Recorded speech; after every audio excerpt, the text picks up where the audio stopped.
Bem, então, boa tarde a todas, todos e todes. Estamos dando início hoje a mais um dia de SAF, da nossa programação da Semana dos Alunos de Pós-Graduação em Filosofia da PUC-Rio. Hoje, com a 8ª mesa de comunicações discentes, compõem essa mesa o Matheus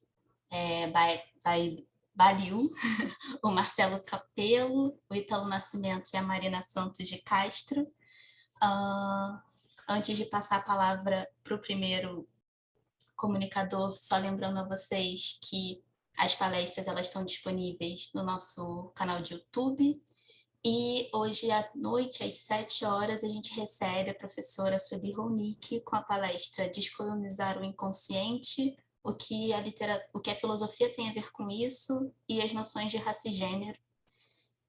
Bem, então, hoje a gente vai escutar e debater com os 4 participantes da mesa. Eu passo a palavra, então, para o Matheus... Que horrível, não sei falar seu nome. Matheus Baliu de Carli, desculpa. Política, Isolamento e Solidão em Hannah Arendt. Obrigada, Matheus. Obrigado a você, Jéssica. Eu vou compartilhar aqui rapidinho, gente, os slides, só para a gente começar a apresentação e já não atrasar muito o rumo, né, da SAF. Bom, eu queria, em primeiro lugar, né, já agradecer a organização, né, principalmente por conta do generoso convite que me fizeram, né, para integrar a comissão. Né. Tenho ficado muito feliz, a gente tem feito um trabalho muito bonito juntos, né, e acho que estamos conseguindo fazer, né, uma grande coisa num momento tão terrível que a gente está vivendo, como esse momento de isolamento, né, que é justamente produzir filosofia, né, e produzir pensamento. Meu nome é Matheus, né, como a Jéssica já disse. Eu sou licenciado em filosofia aqui pela PUC-Rio e sou também mestrando em filosofia, também aqui pela PUC-Rio. Né. Entrei esse semestre para fazer pesquisa, né, justamente no mestrado, né, com o tema sobre o Estatuto Político da Solidão em Hannah Arendt. Né. Gostaria de agradecer também o pessoal do grupo de estudo e pesquisa em Hannah Arendt, né, que eu tenho a felicidade de ser um dos membros fundadores do grupo, né, e agradecer principalmente alguém que tem sido, já há algum tempinho, né, um grande parceiro de pensamento, que é o Marcelo, né, que logo em seguida também vai apresentar aqui. Tamo junto. Bom, gente, vou apresentar então hoje, né, um pouquinho para vocês sobre alguns conceitos iniciais, né, que eu venho trabalhando na minha pesquisa, que se trata justamente do isolamento, da solidão e da política em Hannah Arendt, né, e pensando justamente qual o vínculo entre cada um deles, né, e qual o vínculo entre eles e as formas de política. Bom, um breve percurso, então, do trabalho que eu vou apresentar aqui hoje. Né? Em primeiro lugar, vou apresentar sobre a tirania e o isolamento. Em segundo, sobre o totalitarismo e a solidão. Em terceiro, sobre a política e a solitude. Seguindo, então, queria apenas esclarecer quais tipos de opção de tradução eu vou fazer sobre esses termos. Né? Esses termos geralmente estão presentes em Origem do Totalitarismo, Na Vida do Espírito, né, que foi o último livro da Hannah Arendt, e também no Diário de Pensamento dela, o Diário Filosófico, como traduzem muitas vezes. Isolamento, né, eu vou justamente usar essa palavra, né, traduzindo isolation, em inglês, né, e a mesma palavra com o mesmo significante em alemão. Solidão, né, vai ser minha opção de tradução de loneliness, né, no inglês, ou Verlassenheit, no alemão, e solitude com opção de tradução de solitude, no inglês, e Einsamkeit, no alemão. A Hannah Arendt, ela tem uma vasta obra filosófica, né, ela escreveu durante muito tempo, né, e começou, de alguma maneira, da forma mais tradicional possível, né, na tese de doutorado dela, que é o conceito de amor e Santo Agostinho. Os conceitos que eu vou abordar aqui hoje, né, começaram, de alguma maneira, em um capítulo chamado Ideologia e Terror, presente na terceira parte de Origem do Totalitarismo, que se intitula Totalitarismo. Né.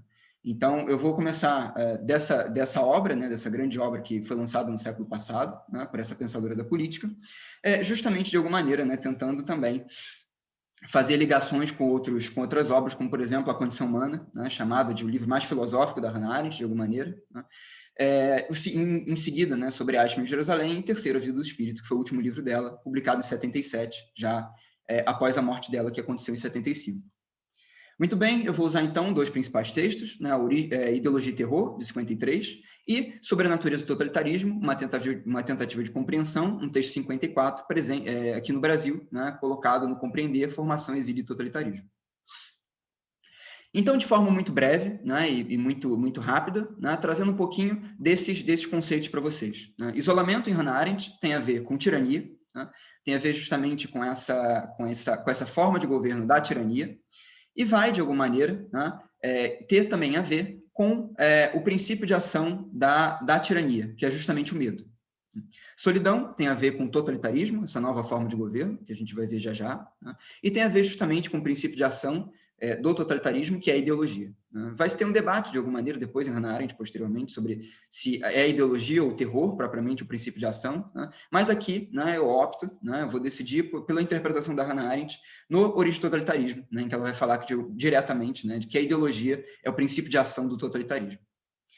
Solitude, então, né, vai ter a ver, né, vai ter o seu melhor campo de ação, né, na verdade, na República, né, na forma republicana, né, onde, segundo a Hannah Arendt também, né, é a melhor forma para se exercer liberdade de algum modo, né, e tem a ver justamente com o seu princípio de ação, que é a virtude. Vamos, então, para isolamento e tirania. Muito bem, né, as formas de governo já foram rastreadas desde a Grécia Antiga, segundo a Hannah Arendt, né, inclusive foram feitas por Aristóteles e por Montesquieu, posteriormente, na modernidade, né, e sendo seu critério dividindo, né, entre critérios qualitativos e quantitativos, né.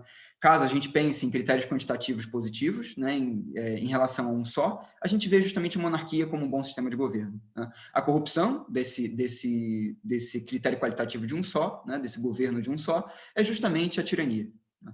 O governo, né, feito por poucos positivo seria justamente a aristocracia, né, e sua corrupção, a oligarquia.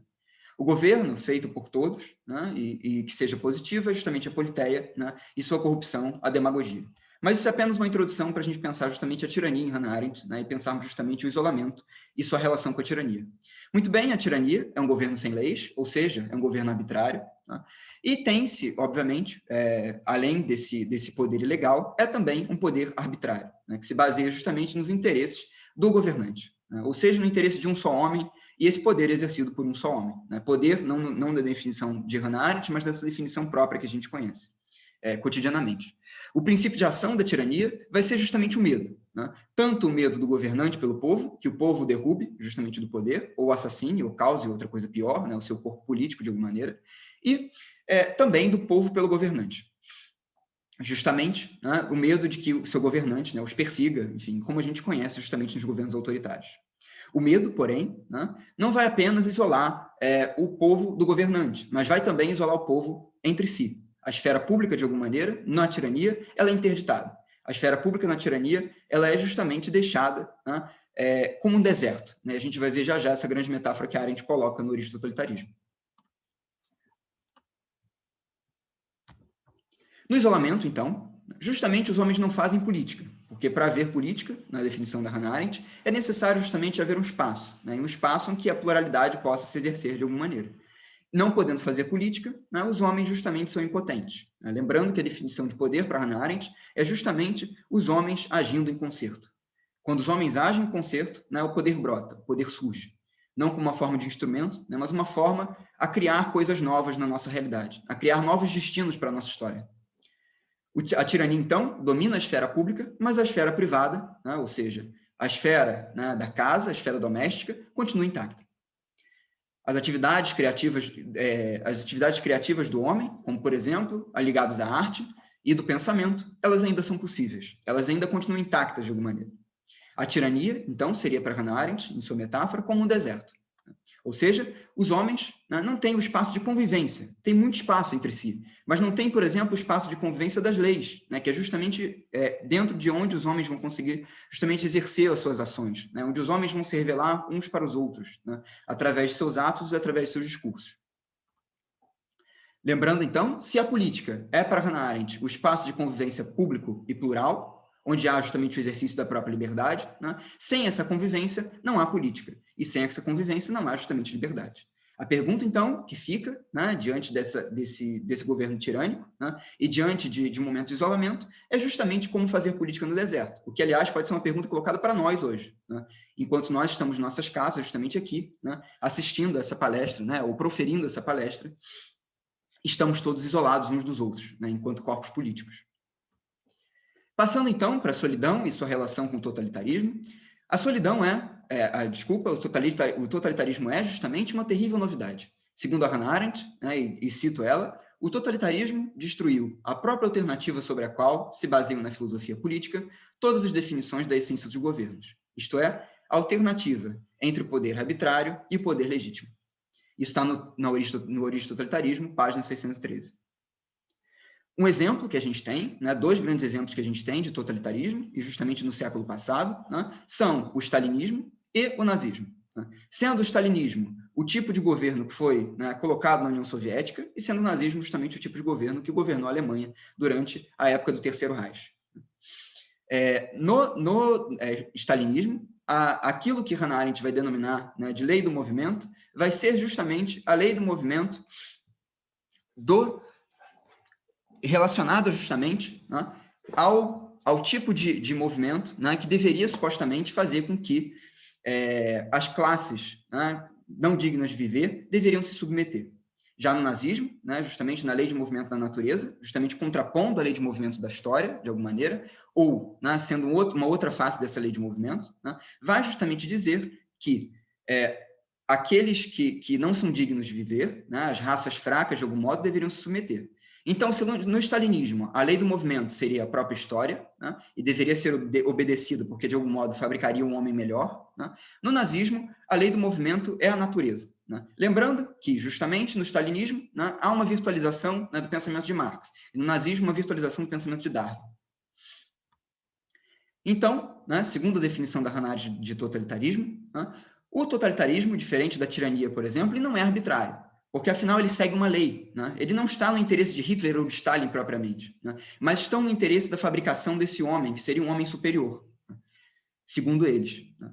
Então, justamente, o totalitarismo não é arbitrário, porque ele segue uma lei, aliás, que seria justamente a lei em quais todas as leis se baseiam, que justamente é a lei do movimento. Né? Uma lei que seria, inclusive, fora dos homens. Né? Uma lei que não seria nem mesmo interpretada pelos homens, mas os homens seriam diretamente, né, os atores dessa lei, né, se dividindo entre carrascos e vítimas, né, e podendo ocupar os dois papéis. Se então, no totalitarismo, né, os homens, de alguma maneira, né, estão cobertos pelo terror, se no totalitarismo os homens estão cobertos pela ideologia, né, a experiência política do totalitarismo vai ser justamente a dissolução da pluralidade. Porque, afinal, um único homem deve ser criado e os homens devem ser sacrificados para que o homem seja criado a partir desses governos. Então, a dissolução da pluralidade deveria formar um só homem. Se na tirania, então, a gente possui o deserto como metáfora, no totalitarismo a gente podia pensar justamente a metáfora como um cinturão de ferro. Né? Um cinturão de ferro que aperta todos os homens, faz com que todos os homens não tenham espaço entre si e que justamente formem um único homem. No totalitarismo, então, né, se o problema não é mais a questão da sobra de espaço, como, por exemplo, no deserto, aqui é justamente a falta de espaço que é colocada. Então, há justamente um espaço impossível, justamente porque esse espaço não se coloca, da ação e da liberdade. Os homens não têm espaço pelos quais eles possam se movimentar, os homens não têm espaço pelos quais eles possam agir. O totalitarismo, diferente da tirania, então, vai afetar não só a esfera pública, mas como vai afetar também a esfera privada e a esfera social. E vai afetar principalmente a esfera do pensamento, né? Ou seja, a esfera que está entre a esfera privada e a esfera pública, justamente pela sua ideologia. Como funciona isso? Né? A relação com o mundo no totalitarismo vai ser justamente de desenraizamento. Ou seja, os homens, né, vão deixar de que seus pensamentos, de que seu pensamento, de que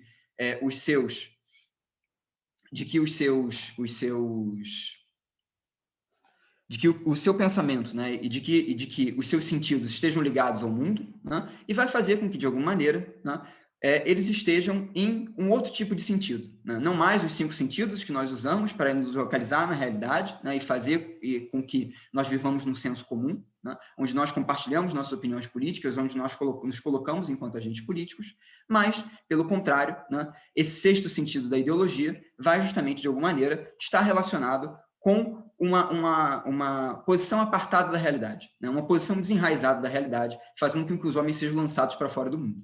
A ideologia, então, segue o que a Hannah Arendt diz, que é a dialética fria como o gelo. Imaginem, por exemplo, né, um silogismo em que, supostamente, né, os judeus são aqueles que devem perecer de algum modo. Né? Os judeus são as raças mais fracas. A conclusão disso é que os judeus devem perecer para que um novo homem seja construído. Há uma conclusão necessária entre os judeus como dignos de serem exterminados, né, e o seu extermínio.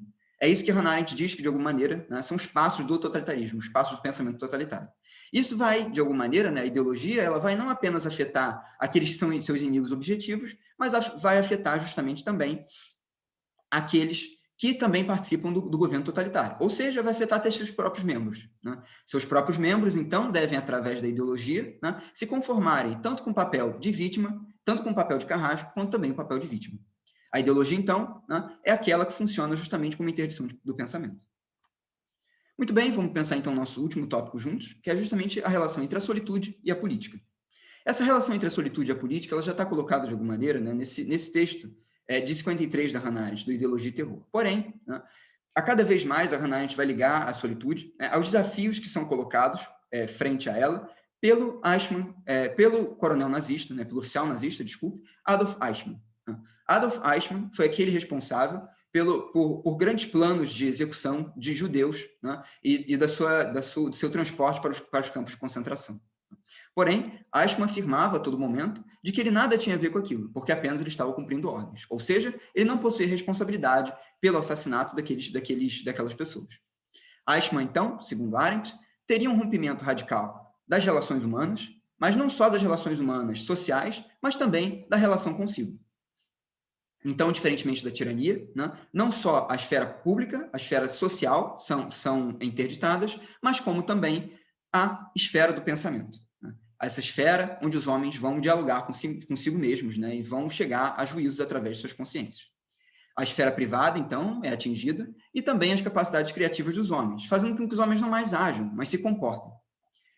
Justamente, né, dá para a gente imaginar aqui como metáfora o cão de Pavlov, né, em que você tocava um sino e o cão salivava. Há justamente nos homens totalitários como Eichmann, né, que seria, por exemplo, o súdito perfeito do totalitarismo, sem nenhuma convicção, né, mas cheio de clichês, uma ausência de responsabilidade pelo mundo. Né. Ele não entende, né, ele não compreende, ele não consegue pensar como suas ações afetam o mundo, né, e como suas ações afetam a esfera. Eichmann, então, né, faz o que ele faz, né, e tem os seus sintomas que aparecem no tribunal, como, por exemplo, né, os clichês e a linguagem burocrática, a incapacidade de reflexão, a incapacidade de pensar do ponto de vista do outro, a obediência cadavérica e o carreirismo, justamente por conta de sua ausência de pensamento.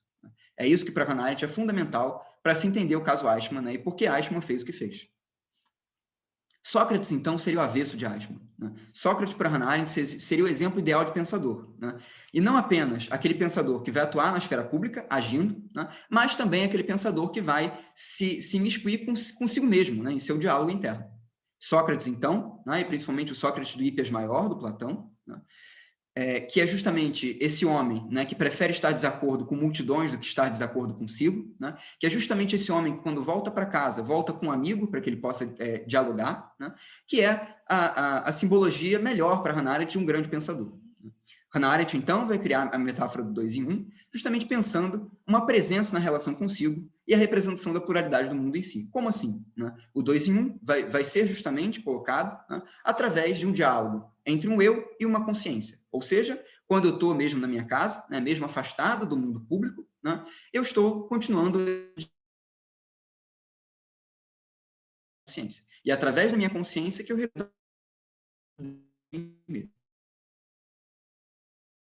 casa, né, eu estou solitário, embora eu possa estar sozinho. Justamente vai ter impacto na polis, pensamento. Cidadão quanto pensador.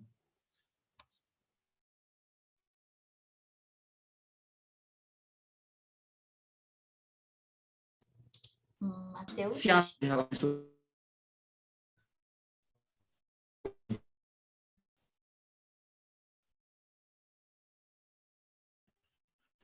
Matheus?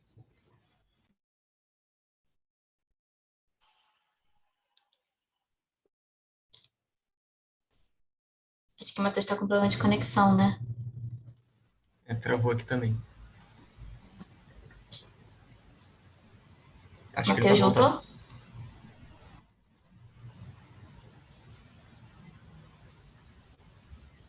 Oi, gente, voltou? Oi. Melhorou, agora voltou. Voltou? Vocês E aí ia estão me dizer... ouvindo? Agora sim. Parou no slide anterior. Ah, ok. Vou voltar lá, então. E aí, só te falar também que o seu tempo já... você consegue encerrar em 2 minutinhos? Consigo sim. Perfeito. Jéssica, desculpa, onde eu parei aqui no slide anterior? Você parou falando do 2 em 1, do eu com e do diálogo do eu com uma consciência. Perfeito, obrigado. Bom, então, se justamente, né, há um diálogo interior entre o eu e minha consciência, de alguma maneira eu represento, através da minha consciência, né, a pluralidade do mundo. Justamente, isso vai ter um impacto positivo, tanto na polis, quanto na própria vida do espírito, né, ou seja, a vida do pensamento. Sócrates, então, vai ser um exemplo para Hannah Arendt de cidadão e pensador. Então, retomando os pontos, para que a gente conclua de alguma maneira, né, se no isolamento a gente tem uma falta de relações sociais e políticas, né, e justamente há um impacto na vida pública, né, de associações, na liberdade, na tentativa de oposição, que são atingidas por conta disso, na solidão, né, há um rompimento radical até nas relações consigo, ou seja, eu não tenho mais a companhia de mim mesmo, nem dos outros homens. Então, a esfera privada e as capacidades criativas são atingidas. Na solitude, né, há justamente a figura do 2 em 1, uma presença na relação consigo e uma representação da pluralidade do mundo em si, onde há justamente um impacto positivo na polis e na vida do pensamento. Então, né, a Hannah Arendt vai buscar justamente pensar a política através da questão do pensamento, quando ela vai trabalhar a solitude, né, pensando justamente se o pensamento poderia evitar a prática do mal, como, por exemplo, no caso Eichmann. Né, porque para ela parece muito claro de que Eichmann fez o que fez por conta da sua ausência de pensamento. O 2 em 1, então, né, o contrário de Eichmann, né, voltaria para a realidade na forma de juízo. Né? E o juízo seria justamente essa questão, né, seria essa coisa mais depuradora possível, né, dos nossos pensamentos, dos nossos conceitos, né, fazendo com que nós pensemos de forma mais clara possível, né, e fazendo com que nós pensemos nas novidades, né, e nós não pensemos somente através de categorias já colocadas. A esfera pública é muito importante para que esse 2 em 1 se torne 1 novamente, fazendo com que o homem seja reconhecido, né, através de seus atos e palavras, seja reconhecido como uma pessoa. Né? E há uma questão muito importante de relação entre o juízo e a política, que eu deixarei para próximas apresentações, né? Mas lembrando que uma das coisas mais importantes para a política é justamente a ação. Então, aqui eu concluo, citando a Hannah Arendt, mesmo no tempo mais sombrio, temos o direito de esperar alguma iluminação, e que tal iluminação possa bem provir, menos das teorias e conceitos, e mais da luz incerta, bruxuleante e frequentemente fraca, que alguns homens e mulheres, nas suas vidas e obras, farão brilhar em quase todas as circunstâncias e irradiarão pelo tempo que lhes foi dado na Terra. Gente, gostaria de agradecer, então, pela atenção. Né? Aí estão meus contatos, e é isso. Muito bom, Matheus. Obrigada. Obrigada mesmo. Enfim, faz a gente pensar bastante também no nosso momento sobre justamente a questão do juízo, né? Se o juízo pode evitar a prática do mal. Bem, a gente segue então com a dupla dinâmica, com o 2, que é o 2 mesmo, não é o 2 em 1.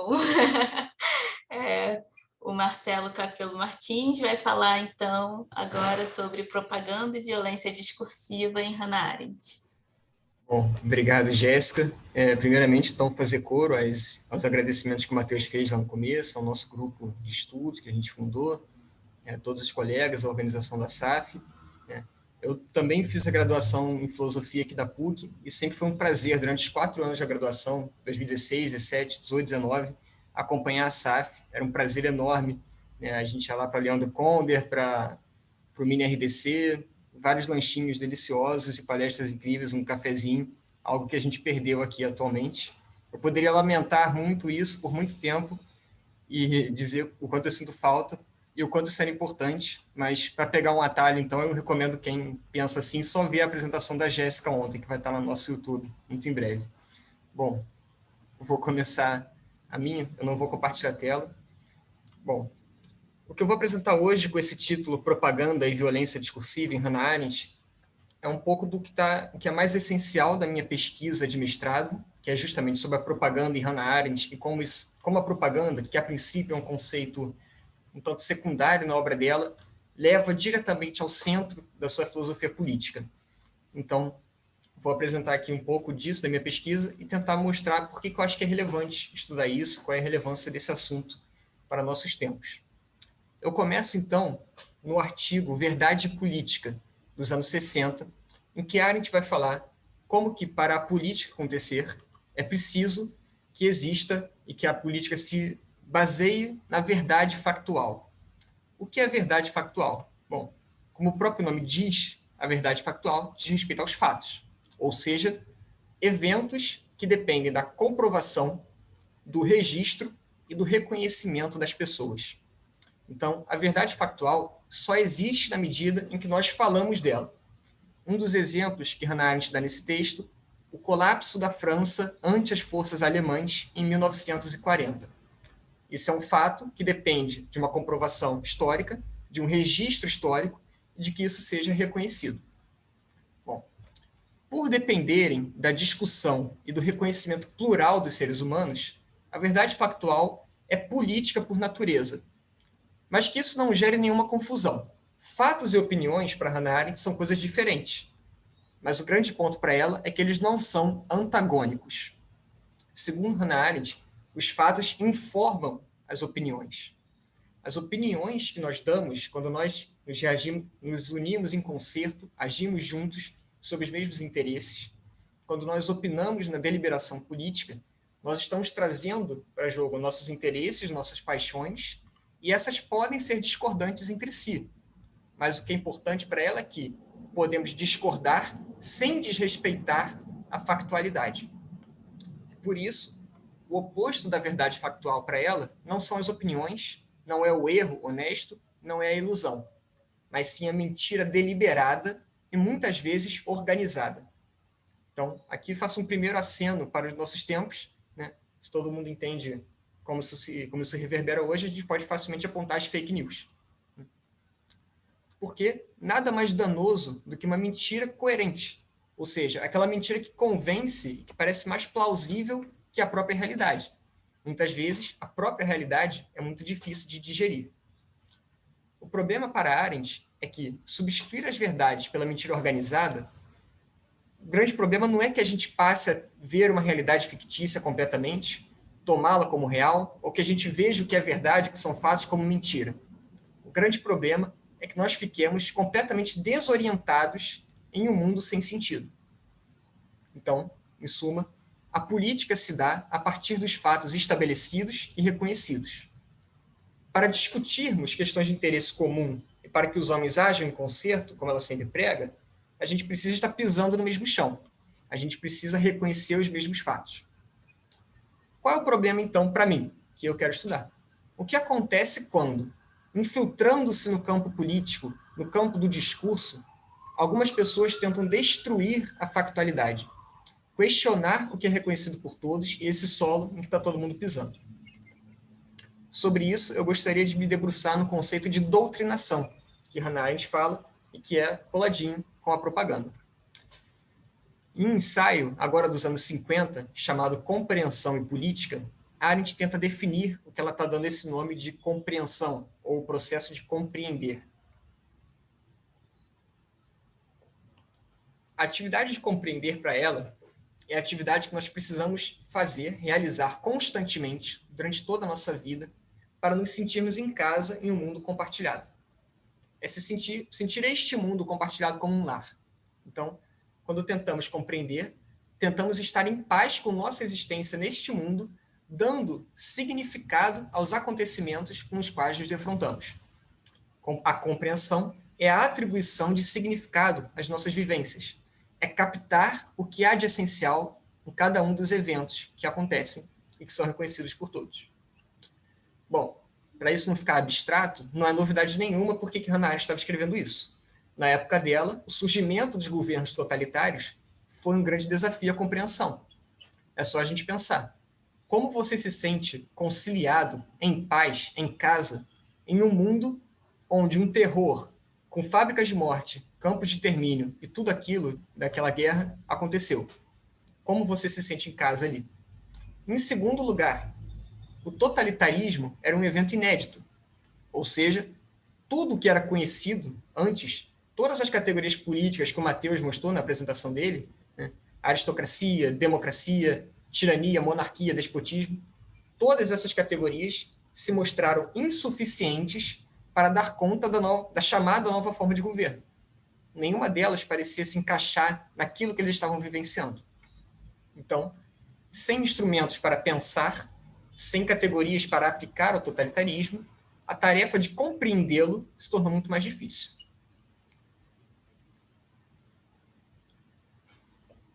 Bom, Arendt passa todo esse ensaio, compreensão e política, tentando definir o que é a compreensão.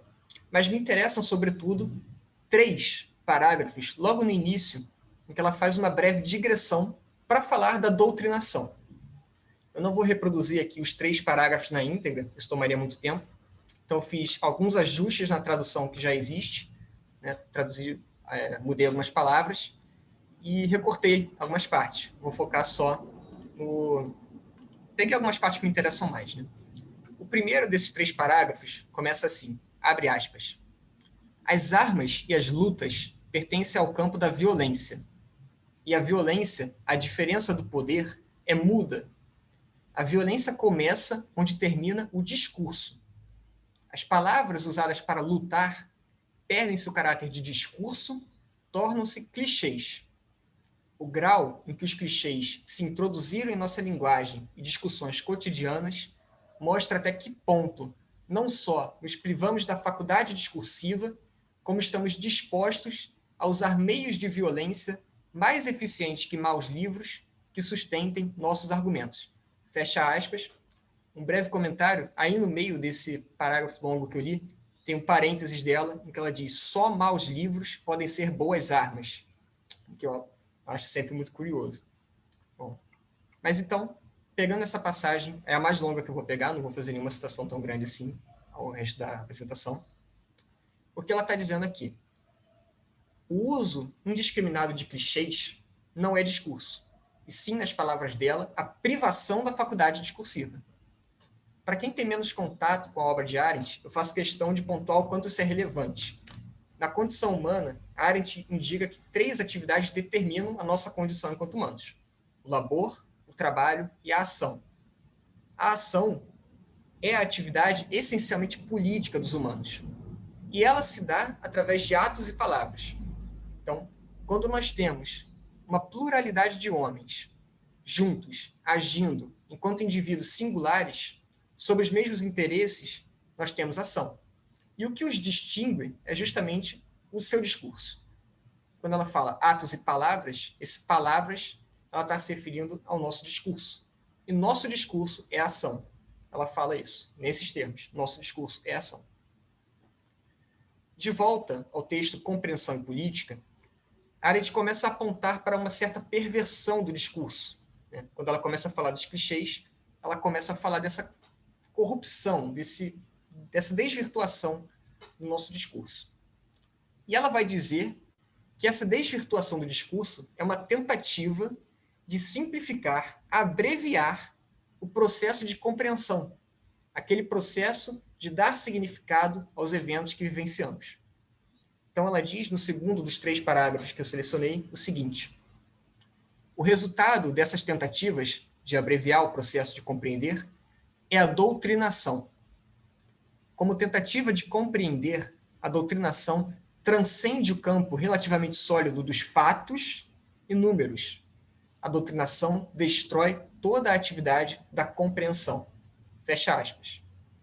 Assim, Arendt está apontando como que essa doutrinação simplifica o processo de compreender, de dar significado ao mundo, sem se basear nas melhores evidências acerca dos eventos, como ela falou, os fatos e os números.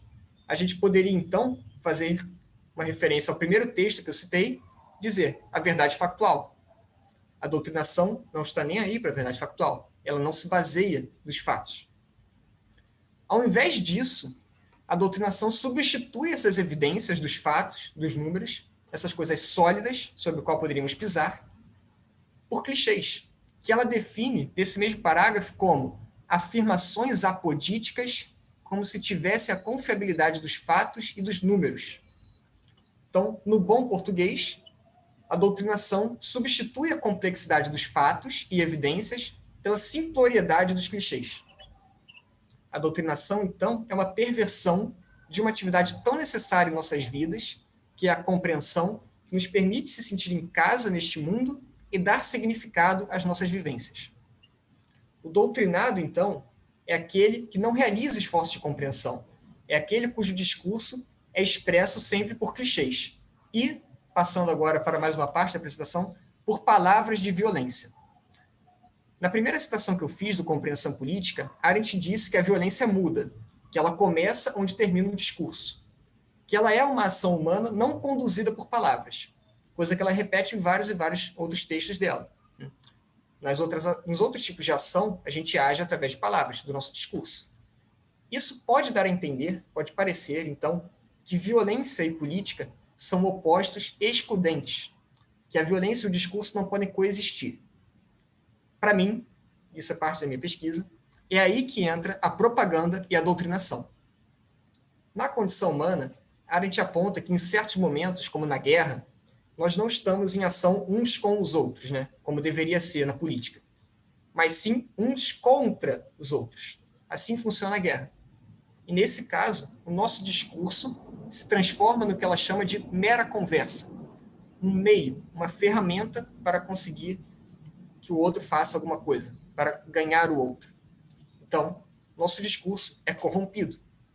E ela diz que a propaganda é esse tipo de mera conversa, que corrompe o discurso. No último parágrafo que eu cito, de compreensão política, ela nos mostra como essa relação excludente da violência e da política é só uma meia-verdade. Pelo menos assim eu interpreto. Da minha forma de ver, de ler essas passagens, a violência pode sim se infiltrar em nossas discussões políticas através do discurso. Ela pode, antes de destruir todo o âmbito político, se infiltrar nele e corroer ele por dentro. Ela escreve, abre aspas, a doutrinação introduz o elemento de violência em todo o campo da política. Será pouquíssimo utilizada num país livre, em comparação à educação e à propaganda totalitária. Fecha aspas.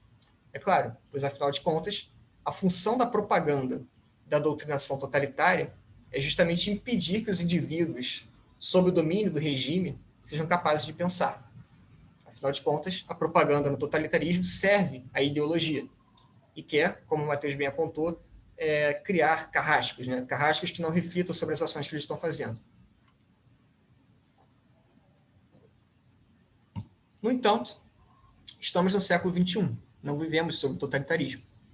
E eu gostaria, para terminar, de ressaltar a importância de nós protegermos a nossa esfera de discussão política dos discursos mal intencionados, da introdução da mentira através da propaganda e da violência discursiva, que entram nas nossas discussões, muitas vezes não para nos persuadir, mas para destruir qualquer possibilidade da gente conversar e nos desorientar.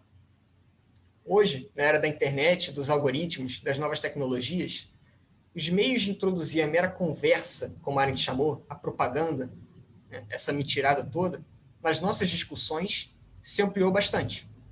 Bots, trolls, sites falsos, informação enganosa, as fake news, são só alguns exemplos de agentes que destroem a verdade factual e que tumultuam o discurso. E vejam, eu não estou falando de algo como a invasão que tivemos aqui na SAF. Não tem discurso ali. Eles entram e destroem. Eu estou me referindo quando o nosso discurso é contaminado pela violência, quando nós continuamos falando, reproduzindo mentiras e talvez proferindo discursos de ódio, mas ainda assim nos ouvindo e ficando mais e mais irritados com o tempo. Mais do que isso, é com frequência que esse tipo de papo palavrório, de mera conversa, é utilizada para nos vender as mais absurdas conspirações e nos descolar da realidade, tal como a ideologia no regime totalitário tentava fazer. Então, é uma marca da propaganda no totalitarismo tentar injetar um senso de conspiração nas pessoas por trás dos eventos. Na época do totalitarismo, na época do nazismo, a ideia básica era de que por trás de todo acontecimento havia um judeu maligno, uma conspiração. Hoje, talvez nenhum governo tenha um aparato de propaganda nazista, mas a gente pode só pensar na simples ideia de que a pandemia do coronavírus é, na verdade, o vírus chinês que foi criado em laboratório para instaurar uma dominação global chinesa através de chips nas vacinas. É um discurso que segue mais ou menos a mesma lógica. Como a gente lida com isso, então? Uma coisa que chamou muita atenção foi o discurso do Donald Trump depois da eleição, onde ele acusava veementemente a eleição de estar fraudada, proferia o seu discurso de ódio e continuava repetindo mais e mais mentiras. E o que foi feito naquele momento? Os jornais, pelo menos os jornais sérios, se recusaram a transmitir aquele discurso em rede nacional. Eles se recusaram a deixar a mentira adentrar na política. Arendt diz, no Verdade Política, que a verdade factual, embora ela seja política por natureza, que seja reconhecida por todos no campo da política, ela deve ser buscada fora dos domínios da política. Essa é a função do jornalista. O jornalista busca essa verdade factual. É relevante que ela esteja escrevendo esse texto, Verdade Política, depois da controvérsia do Adolf Eichmann, onde ela foi acusada dos maiores absurdos. Ela estava se defendendo enquanto uma jornalista também. Então, eu termino pegando emprestada a frase do historiador Jeffrey Herf, que é uma fonte muito relevante para a minha pesquisa sobre propaganda nazista. Ele tem um livro muito bom sobre o assunto. Ele termina esse livro falando da importância do historiador frente às ideologias. Ele diz o seguinte: a percepção de que a história não é o produto de conspirações e que os eventos políticos são dotados de contingência é um antídoto que, mesmo frequentemente considerado óbvio, permanece como o mais importante que um historiador pode oferecer para este que é o mais letal dos venenos ideológicos. Fecha aspas. Talvez seja o caso de nós tomarmos um pouco essa função de historiadores também. Particularmente, eu acredito que a filosofia e a sua história, aquilo que motivou os filósofos e filósofas a falarem o que falaram, são coisas que andam sempre de mãos dadas. Se nós aqui nos incomodamos com os clichês, as teorias conspiratórias e o ódio em meio ao nosso discurso, então temos duas tarefas. Identificar a violência discursiva e não nos deixar contaminar por ela. E 2, registrar essa violência e pensá-la filosoficamente. Eu acho que essa é uma contribuição que nós da filosofia podemos fazer. Obrigado pela atenção. Obrigada, Marcelo. Incrível. Enfim, muito potente sua apresentação, dá muito o que pensar, né? Sobretudo pensando na questão da doutrinação e da propaganda versus, não sei, né? Uma espécie de comunicação ou de produção de sentido. Enfim, obrigada. Vamos, então, por hora, suspender o diálogo arendtiano, mas apenas por hora. E vamos passar, então, a palavra ao Ítalo Nascimento, que vai apresentar A Sedução em Baudrillard, do econômico ao simbólico. Oi, gente, vocês estão me ouvindo bem, direitinho? Tá, beleza. Vou compartilhar a tela aqui. Queria agradecer o espaço, né?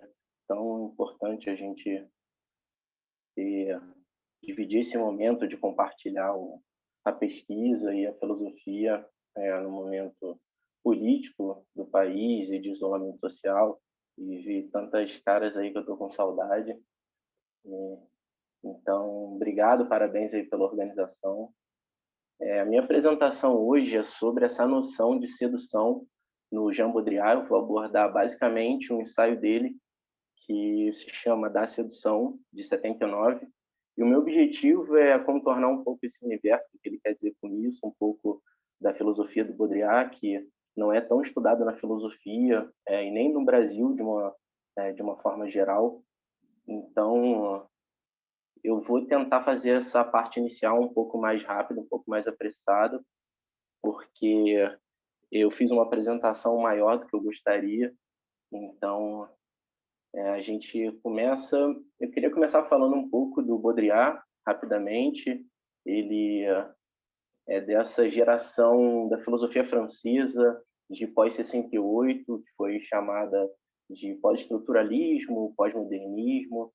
E é difícil fazer uma retrospectiva geral da obra dele, porque apesar de ter conceitos que sempre retornam, que organizam o pensamento dele, não é uma obra que se pretende ter uma unidade de um sistema filosófico mais clássico, mais tradicional. Ele tem uma escrita ensaística que vai desenvolvendo e vai abordando os temas e tentando criar um tecido de pensamento ao longo do próprio texto. A gente vai abordar hoje essa da sedução que é o primeiro ensaio dele. Depois de 79 ele começa a escrever majoritariamente por ensaio. Essas são uma das principais obras. Tem o Sistema de Objeto, de 68, que tem uma influência forte ainda do estruturalismo e do Simondon. A Troca Simbólica e a Morte, que tem uma pegada também bem marxista, já começa um diálogo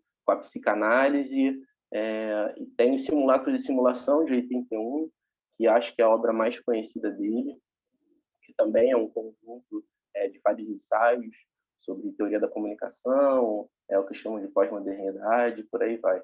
Eu queria fazer um panorama rápido, geral, dessa parte do século XX, que eu acho que é muito contundente, que é os anos 60 e 70, que começa ali com movimentos de contracultura, de contestação dos costumes. Tem o surgimento do LSD, que foi um segredo dos anos 60, foi difundido na academia. O Foucault toma LSD nos anos 70 na Califórnia. Depois a gente começa no desenvolvimento dos anos 60, uma reivindicação para direitos civis, e tem todo esse plano geral de liberação da política, de liberação individual para um movimento de aprimoramento tanto de liberdade política quanto de costume. E a gente vai ter, em 68, o protesto da Miss América, que é muito tributário do desenvolvimento da segunda onda do feminismo nos anos 50, surgimento do feminismo radical ali em 60 e 70, que andavam no caminho da liberação das mulheres, de liberação sexual, contestavam a objetificação do corpo, todo esse debate. Em 68 tem as barricadas na França, em maio, que é muito simbólico de todo esse panorama de liberação política, o protesto dos estudantes, que é capitaneado pelos trabalhadores, pelo Partido Comunista Francês. E, paralelo a isso, a gente tem uma resposta de movimentos repressivos, tem o AI-5 no Brasil, e todo esse esquema de contestação, esse movimento tão decisivo dos anos 60 e 70, vai gerar uma ressaca e uma produção teórica bem forte, bem pungente, principalmente na cena francesa. Eu destaquei algumas obras que tentam lidar com isso, que tem Vigiar e Punir, Foucault, 75, o Antiédipo, Deleuze e Guattari, Economia Libidinal, do Lyotard. O Baudrillard tenta responder com A Troca Simbólica e a Morte, também, 76. Mas hoje a gente se concentra mais nesse de 79. Jéssica, tem como você me avisar quando faltar 10 minutos, para eu poder me controlar aqui, por favor? Show, obrigado. Faltam 5 minutos para 10 minutos. Arrasou. Então, o que o Baudrillard quer dizer com essa questão toda da sedução? Ele começa falando que a sedução, essa noção, esse conceito, esse signo, ela foi marginalizada, tanto na filosofia quanto na psicanálise, tanto na história da filosofia quanto na psicanálise, que na época tinha uma história bem mais recente. E ele começa um ensaio assim: destino indelével pesa sobre a sedução. Para a religião, ela foi a estratégia do mal do mundo. A gente pode pensar na queda do pecado original, na Eva, e toda essa cosmologia cristã da sedução enquanto um dos motivos da queda. Ele diz: é o artifício do mundo. Essa maldição tem se mantido inalterada através da moral e da filosofia, e hoje através da psicanálise e da liberação do desejo. Então, para ele, toda essa fundação da psicanálise, com a questão repressiva e dentro dos domínios da liberação do desejo, também marginalizou todo esse universo da sedução. Mas o que ele quer dizer, né, com sedução? Separei aqui algumas definições. A maioria é da sedução. Acho que essa aqui é do Senhas. Então, ele diz assim: para mim, a sedução implica tudo e não apenas a troca entre os sexos. Ou seja, ele está pensando essa noção de sedução fora desse campo da sexualidade e das relações com a libido e o desejo encapsuladas pelo ato sexual e pelos jogos que estão dentro da erótica do sexo. Essa relação de reversibilidade é muito importante. Eu acho que se tivesse que definir sedução em uma palavra, eu diria reversibilidade. essa capa brasileira da edição, acho que foi muito feliz, até mais do que a francesa e a estadunidense, que ela representa essa relação de reversibilidade entre duas partes, com essas duas fitas que vão se entrelaçando, e em um determinado momento tem uma dessubjetivação, ou uma desidentificação em que uma é parte da outra e acaba se perdendo dentro dessa relação contingente. Uma outra definição dele diz que a sedução é o desvio do ser, do latim seducere. Então, aqui, ele está opondo essa noção de sedução, esse signo da sedução, ao que ele entende por produção. Ele diz que as revoluções burguesas e as revoluções industriais passam a produzir o mundo, a realidade e as coisas através do signo da produção, através de trazer as coisas à visibilidade. Então, para ele, esse desvio do ser é o desvio do valor, é desviar as coisas do seu próprio valor. Em direção ao que ele fala também é uma troca simbólica.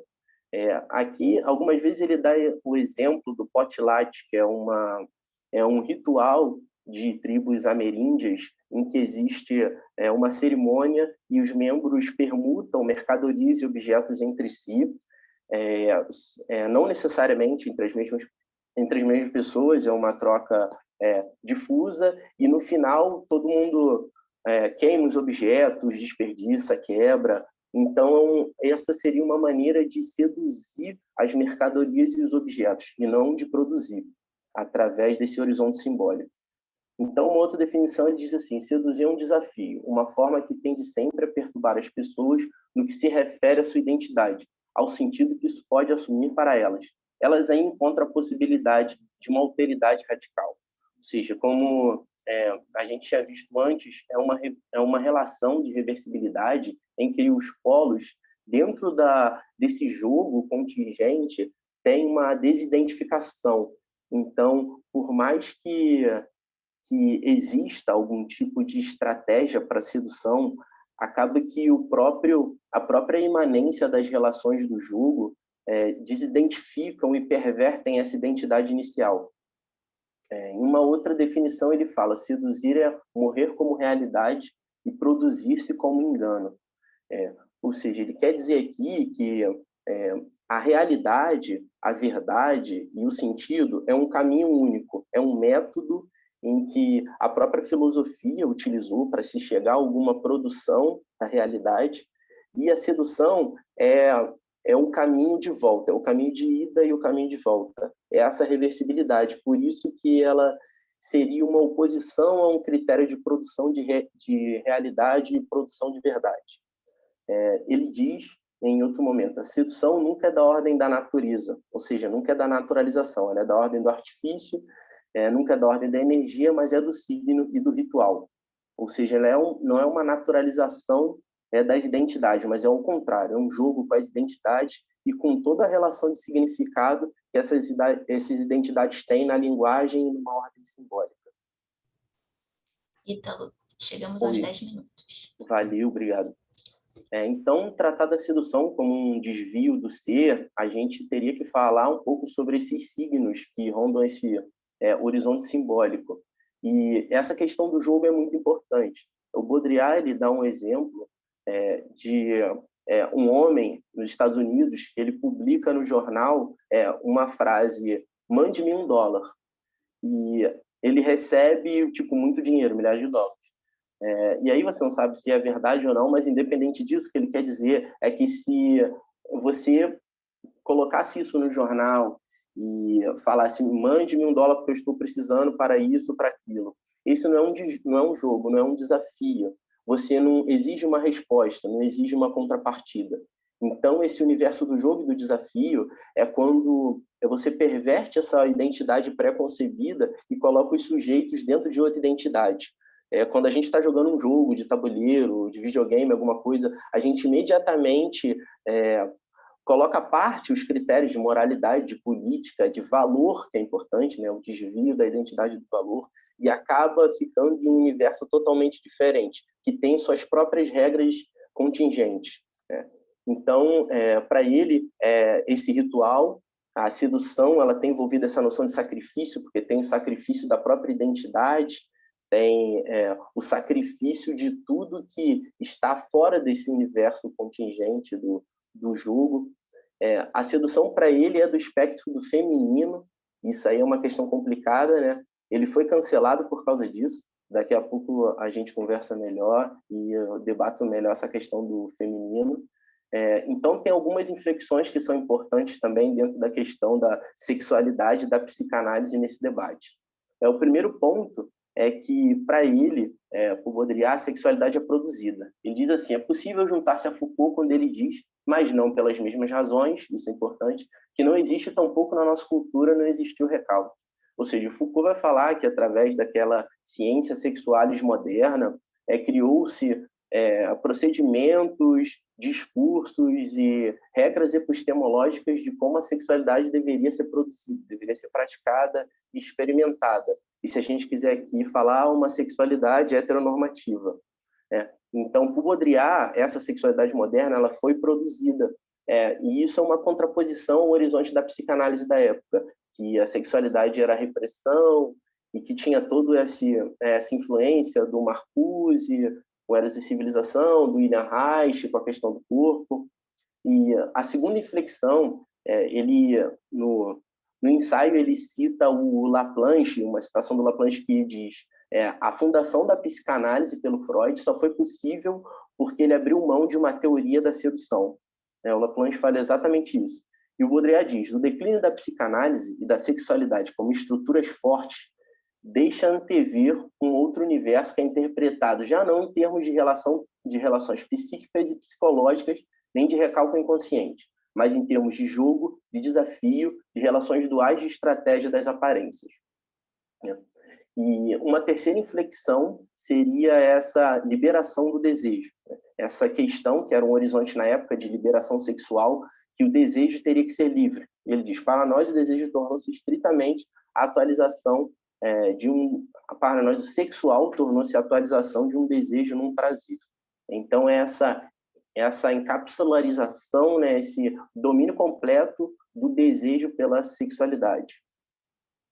Então, a crítica do Baudrillard a esse panorama geral teórico e político, e eu acho que tem tudo a ver com o debate dos anos 70, é esse problema da liberação. Porque, para ele, a liberação, a gente poderia botar liberação / produção, opera na forma da produção do capital. Ele diz assim, já não se diz, tens uma alma e é preciso salvá-la, mas tens um sexo e deve encontrar bom uso, ou seja, a liberação sexual. Tens um inconsciente e é preciso que fale. E a gente poderia colocar até esse panorama de mobilização do LSD, de liberação da consciência, liberação do sujeito para um outro patamar de evolução, que era um discurso político, mas era uma narrativa cósmica por trás, de expansão da consciência, que está sobre o signo da liberação e da produção. Ele diz, tens um corpo e é preciso usufruí-lo, tens libido e é preciso gastá-la. E aqui é todo o debate de liberação do desejo e para onde que isso pode apontar. Ele está criticando que horizonte isso pode levar. Aí ele continua falando, essa obrigação de liquidez, de fluxo, de circulação acelerada do psíquico, do sexual e dos corpos é a réplica exata da que rege o valor mercantil.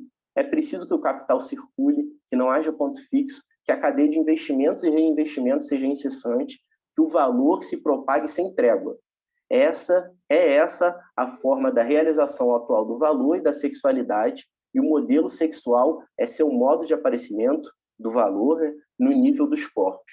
Ou seja, o que ele está querendo falar é que todo esse debate teórico e político de liberação que teve ali nos anos 60 e 70 apontava também para uma metáfora política, uma metáfora psíquica, do capital, dessa liberação do consumo, dessa liberação do sujeito, do desejo, da sexualidade, da liberdade política por direitos civis.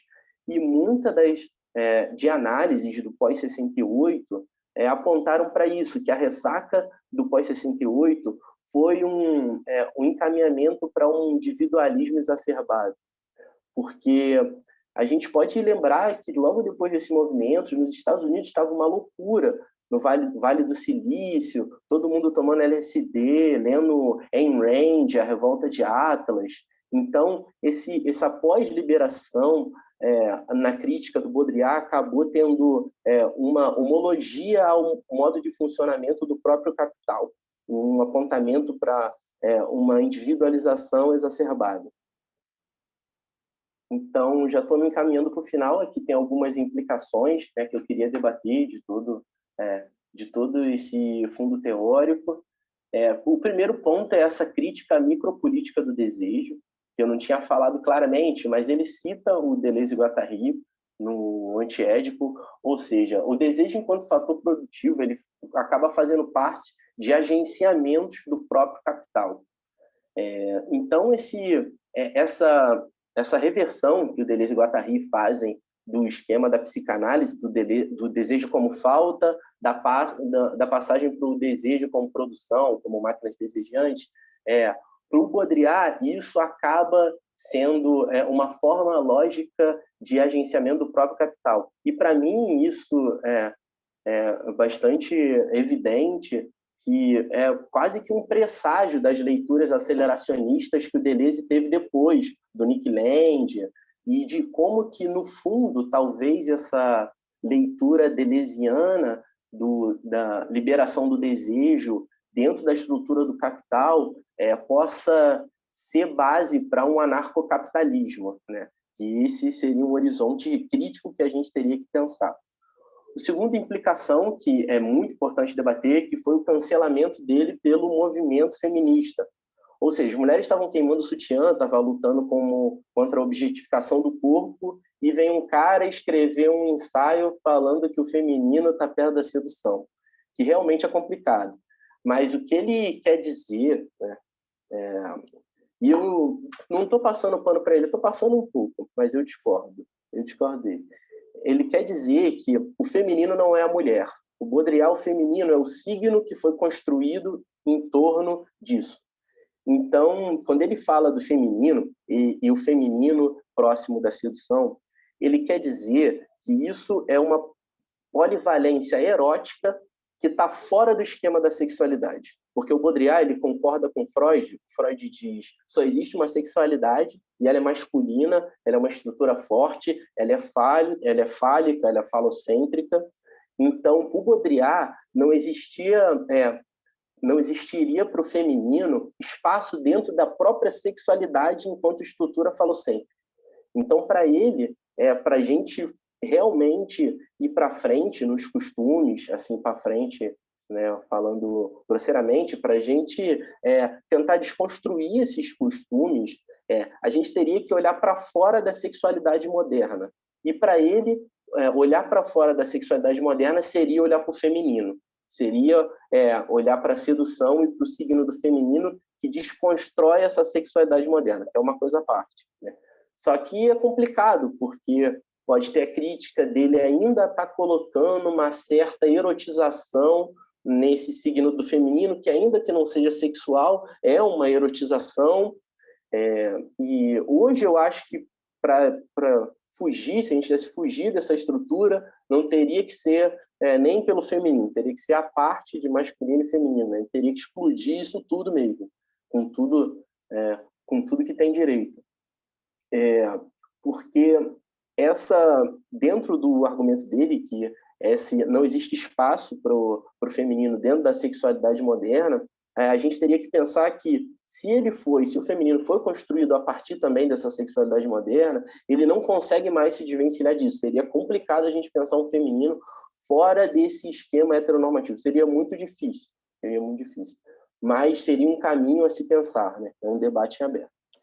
Então, a terceira implicação, eu colocaria uma provocação aqui hoje, ou seja, o que a gente pode pensar, o que a gente pode tirar, porque, na minha visão, a gente pode fazer um paralelo entre os movimentos de 68, de expansão dos costumes, e todos os debates que a gente tem com a última onda do feminismo e do gênero hoje. Então, a gente teria que pensar em que sentido que essa liberação da sexualidade, que nos anos 60 e 70 deu origem também a um feminismo liberal, não daria a uma coisa interessante hoje com essa liberação do gênero e a encapsularização do gênero em determinadas identidades.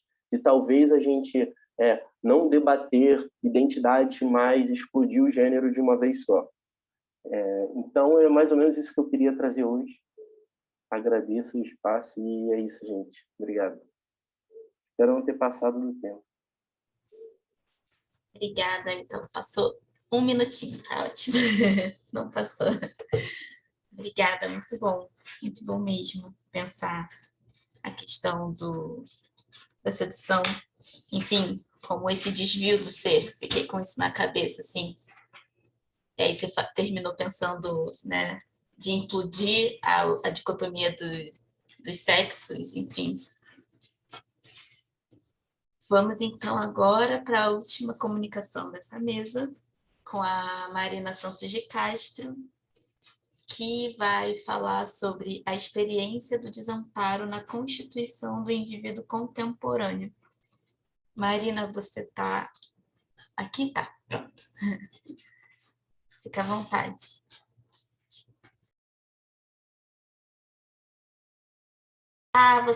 Você precisa que alguém te desmute. Vê se você pode falar agora. Pronto, foi? Perfeito. Ótimo. Boa noite, gente. Queria fazer coro aqui aos colegas e agradecer a organização da SAF. É o meu primeiro ano entrando na pós, no mestrado, e está sendo muito enriquecedor, de fato, esse evento. Assim. É muito bom ouvir as palestras dos colegas e as pesquisas, e especialmente esse ano com palestras só de mulheres, né, ao final, mulheres que eu não conhecia e que está sendo, de fato, muito bom conhecer o trabalho. Então, obrigada para todo mundo que apresentou e para a organização. Bom, então vamos lá, né? Minha pesquisa é sobre o desamparo em Freud, sobre a experiência do desamparo na constituição do indivíduo contemporâneo. Hoje, talvez eu não dê conta de falar do contemporâneo, eu vou tentar se der tempo. Eu tentei fazer um panorama geral da pesquisa para apresentar aqui. Vamos ver o que vai dar para falar. Eu fiz um texto, espero que não fique muito maçante. Mas meu objetivo central é apresentar a importância da experiência de desamparo na constituição do indivíduo na obra de Freud, a partir fundamentalmente de 2 obras, que são muito afastadas temporalmente, mas eu acho que elas, de alguma maneira, se relacionam. Então, a primeira é o Projeto para uma Psicologia Científica, de 1895, e a segunda é O Futuro de uma Ilusão, de 1927. Sendo que a primeira é um texto considerado pré-psicanalítico e que foi descartado pelo Freud. E a segunda já acontece após a proposta de pulsão de morte, que representa uma transformação significativa na teoria e na metapsicologia freudiana. Quando eu escolho apresentar esses 2 textos, não significa que eu esteja propondo uma leitura continuista do pensamento freudiano. O Birman faz uma crítica a essas leituras, o Joel Birman, professor da UFRJ. Ele fala que quando a gente trabalha o texto do Projeto para uma Psicologia, ele fala que a gente ignora uma escolha metafísica do Freud no abandono de uma concepção vitalista do ser humano a partir dos anos 20, com a lei do princípio de prazer. A minha intenção era chamar a atenção para o fato que, apesar das transformações da metapsicologia, a experiência do desamparo sempre ocupou um lugar fundamental nesse caminho da psicanálise.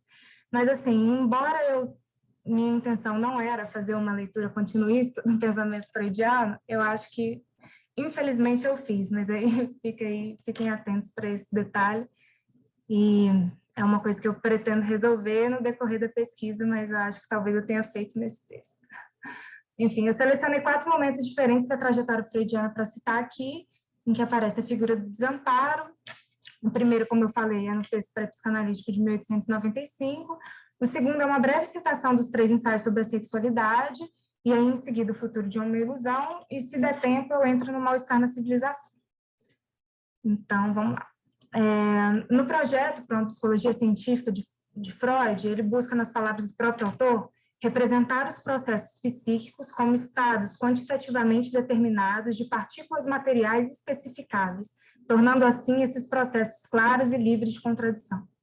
A obra, como eu disse aqui, foi abandonada pelo Freud, mas algumas das hipóteses que são ali presentes são fundamentais para a interpretação dos sonhos de 1899, especificamente para o capítulo 7, Psicologia e Processos Oníricos. E, embora o texto do projeto seja considerado pré-psicanalítico, existe uma interpretação corrente, e aqui eu vou citar uma nota da apresentação da edição inglesa das óperas completas, que diz que o projeto, ou melhor, seu espírito invisível, paira sobre toda a série das obras técnicas de Freud até o fim. O que nos interessa apresentar hoje sobre o projeto é a ligação do desamparo com a experiência de satisfação e o estado de desejo e as hipóteses apresentadas por Freud de duas leis gerais que explicariam o funcionamento neuronal pela fuga do desprazer. No projeto, Freud busca apresentar como se forma um aparelho psíquico através do funcionamento neuronal, que possibilita a existência e a comunicação dos neurônios em rede é a quantidade de excitação que eles recebem através de estímulos externos e internos, tornando-os carregados ou catequizados. O desprazer é entendido como a tensão gerada pelo excesso de catexia e o prazer como o alívio resultante da descarga ou eliminação desses estímulos. Disso se segue que a função primordial dos neurônios é a fuga da dor, evitar a catexia por meio da descarga dessa quantidade que o afeta. É estabelecida uma diferença essencial entre os dois estímulos. Um organismo só pode atuar de forma evasiva diante de estímulos externos. Os estímulos internos são constantes e só podem ser aliviados por meio de uma ação específica que o elimine na fonte. Esse modo de funcionamento neuronal é regido por duas leis. A primeira apresentada é o princípio de inércia, que impele o neurônio a fugir do desprazer gerado pelo acúmulo da quantidade de excitação através da descarga total dessa quantidade. O problema desse princípio é que o organismo necessita de alguma quantidade de energia para se manter funcionando. Então, Freud apresenta a lei da constância, que para garantir aos neurônios a capacidade de satisfazer as exigências endógenas, impede que essa descarga seja total, mantendo no nível mais baixo possível alguma quantidade de energia. Quando o estímulo é endógeno, a descarga só é possível através de uma ação específica capaz de eliminar o estímulo na fonte. Uma vivência de satisfação é, então, o prazer resultante dessa eliminação do estímulo endógeno. E é essa ação específica que o recém-nascido é incapaz de realizar. Para além de um sentimento de fragilidade e insuficiência diante das exigências da realidade, o desamparo é uma condição concreta, universal e estruturante da psique humana, que diz respeito inicialmente a essa incapacidade do recém-nascido em eliminar, por meio da própria ação, a quantidade de excitação resultante dos estímulos endógenos. Ou seja, as descargas motoras possíveis de serem empregadas pelo bebê diante das suas necessidades, como o choro ou o balançar dos membros, são incapazes de eliminar a causa produtora do estímulo interno, como, por exemplo, a fome, situando o bebê em um estado de completa dependência de um outro indivíduo que o satisfaça. No projeto, Freud diz, abre aspas, o organismo humano é, a princípio, incapaz de promover essa ação específica. Ela se afetua por ajuda alheia, quando a atenção de uma pessoa experiente é voltada para um estado infantil por descarga através da via de alteração interna. Essa via de descarga adquire, assim, a importantíssima função secundária da comunicação, e o desamparo inicial dos seres humanos é a fonte primordial de todos os motivos morais. Fecha aspas. O recém-nascido, em estado de total desamparo, necessita de uma outra pessoa que, atendendo às suas respostas motoras ineficazes, o satisfaça. Se o choro que responde ao desprazer da catexia não é suficiente para que o estímulo seja eliminado, ele é suficientemente importante para relacionar a resposta da dor com a satisfação. Assim, é estabelecida uma comunicação que propiciará a formação das relações objetais do desejo. E aí eu cito novamente o Freud. Essa via adquire uma função secundária ao atrair a atenção da pessoa que auxilia, geralmente próprio objeto de desejo, para o estado de anseio e aflição da criança. E desde então passa a servir ao propósito da comunicação, ficando assim incluída na ação específica.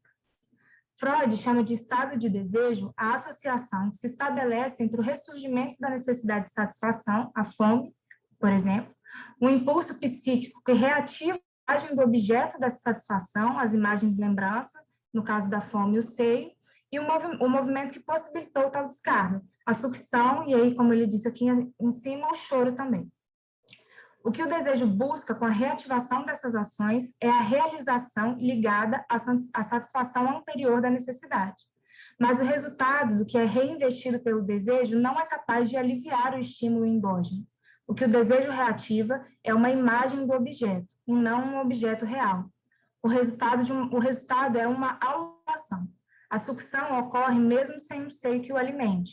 Assim, com o desejo, surge também a frustração. Podemos notar, então, que o desamparo humano ultrapassa a fragilidade física e a incapacidade do recém-nascido de reproduzir a sua existência. O que já está posto no projeto é que não há nada já pronto na nossa natureza que nos dê indicadores de orientação no mundo. A própria diferenciação entre alucinação e realidade é uma operação a ser aprendida pelo bebê na fuga do desprazer em sua relação com o outro. Garcia Rosa, no segundo volume da Introdução à Metapsicologia Freudiana, diz: como um ser tão desorientado em relação ao mundo circundante pode sobreviver? A resposta pode estar, em primeiro lugar, no fato de, contrariamente aos demais seres que compõem o mundo animal, ser constituído desde o começo na relação ao outro. É apenas por economia expositiva que falamos em um aparelho de linguagem, um aparelho psíquico, etc. Um aparelho psíquico nunca é um. Ele é pelo menos dois, se ficarmos na pura especularidade imaginária, ou múltiplo, se pensarmos em termos da relação simbólica.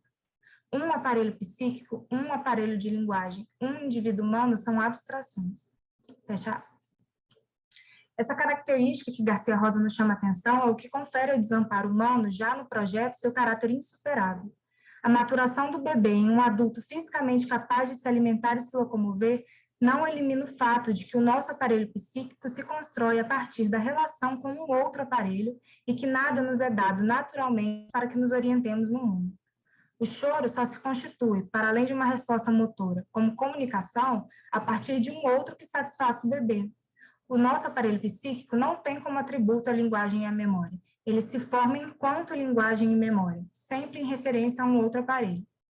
E aqui eu cito de novo o Garcia Rosa. A maturação do recém-nascido, a mielinização das fibras nervosas, o crescimento físico, a locomoção, etc., em nada contribuem para eliminar esse desamparo muito mais fundamental do que a limitação física, que diz respeito aos signos do mundo exterior. O fato de que nada chega a nós a não ser passando pela linguagem ou enquanto linguagem faz do ser humano um prisioneiro da linguagem, mas ao mesmo tempo lhe confere o poder único de criar o mundo com o qual ele vai se articular. Se a ordem natural não impõe seus caminhos ao homem, este vai ter que constituir suas vias de associação segundo uma ordem que é a da linguagem. O mundo resultante será necessariamente um mundo humano. E mais para frente ele diz: enquanto que para um animal o outro é um objeto dentre os demais, capaz de satisfazer suas necessidades ou de constituir-se como ameaça, o outro para o ser humano, na medida em que é um outro falante, é o mediador necessário através do qual se constitui o próprio mundo dos objetos para o sujeito. O desamparo volta a aparecer na metapsicologia freudiana, por exemplo, nos 3 ensaios sobre a sexualidade. Nesse trabalho, Freud afirma que o vínculo sexual da amamentação se mantém como paradigma mesmo quando se separa da necessidade de nutrição. Ele afirma: a criança aprende a amar outras pessoas que a ajudam em seu desamparo e a satisfazem suas necessidades, e o faz segundo o modelo de sua relação de lactente com a ama, e dando continuidade a ele. E em seguida ele afirma: não é sem boas razões que, para a criança, a amamentação no seio materno torna-se modelar para todos os relacionamentos amorosos. O encontro do objeto é, na verdade, um reencontro. Assim como o desamparo e a relação com a mãe aparecem nos 3 ensaios sobre a sexualidade como um paradigma de toda relação amorosa, no Futuro de uma Ilusão, de 1927, Freud apresenta a religião como uma forma social, simbolicamente paternal, que replica as defesas geradas pelo bebê na experiência infantil do desamparo.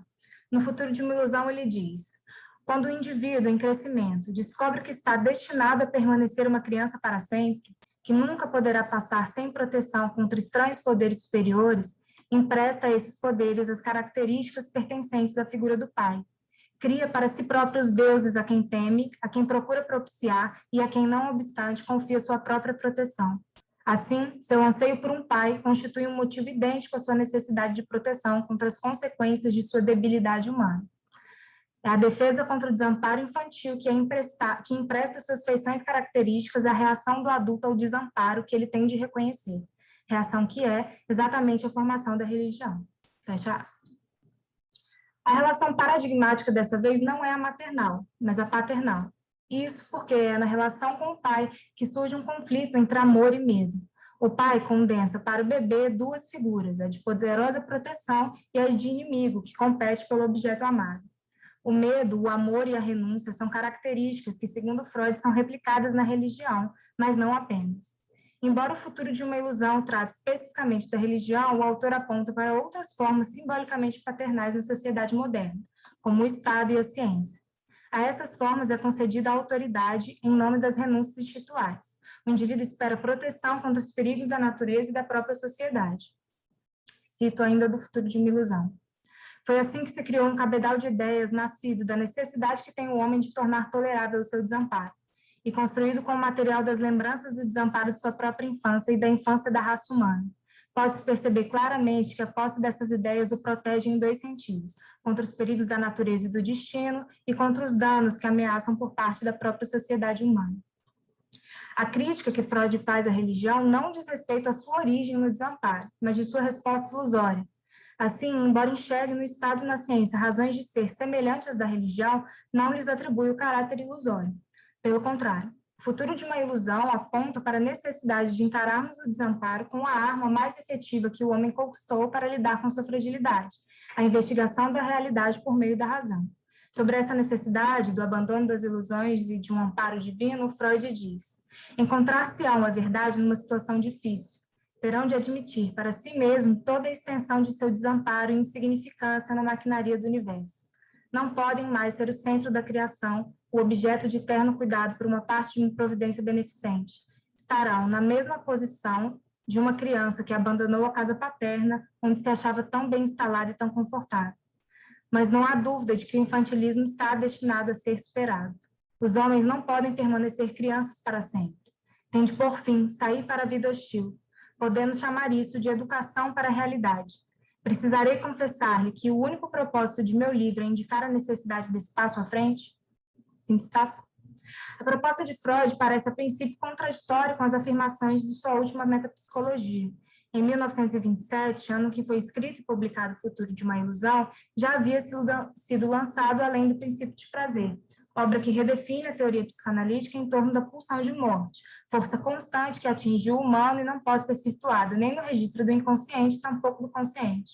O autor não se furta dessa crítica e se adianta ao dizer: podemos insistir tão frequentemente quanto quisermos em que o intelecto do homem não tem poder, em comparação com a sua vida institucional, e podemos estar certos quanto a isso. Não obstante, há algo de peculiar nessa fraqueza. A voz do intelecto é suave, mas não descansa enquanto não consegue uma audiência. Finalmente, após uma incontável sucessão de reveses, obtém êxito. Esse é um dos poucos pontos sobre o qual se pode ser otimista a respeito do futuro da humanidade. E em si mesmo é de não pequena importância, e dele se podem derivar outras esperanças ainda. O Freud encerra O Futuro de uma Ilusão com uma frase que eu achei muito importante de trazer aqui, acho que é oportuno para o momento que a gente vive. Ele diz: não, a nossa ciência não é uma ilusão. Ilusão seria imaginar que aquilo que a ciência não nos pode dar, podemos conseguir em outro lugar. Jéssica, quanto tempo que eu ainda tenho? 2 minutos. Tá, dá rapidinho aqui, então, para eu entrar no mal-estar na civilização. Tá, então, a defesa que Freud faz da ciência no futuro de uma ilusão não se dá apenas por uma possível oposição entre ela e a religião, mas também como uma resposta à tendência diagnosticada pelo autor da crescente desconfiança dos indivíduos para com essas formas sociais simbolicamente paternais, que foram se demonstrando incapazes de diminuir os sofrimentos da existência. A autoridade conferida a elas exige recompensas. O humano almeja felicidade e foge do sofrimento.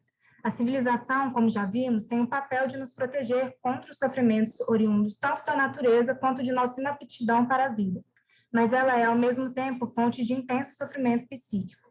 Com a investigação acerca das neuroses, descobre-se também que o indivíduo torna-se neurótico por não tolerar as frustrações que a sociedade lhe impõe.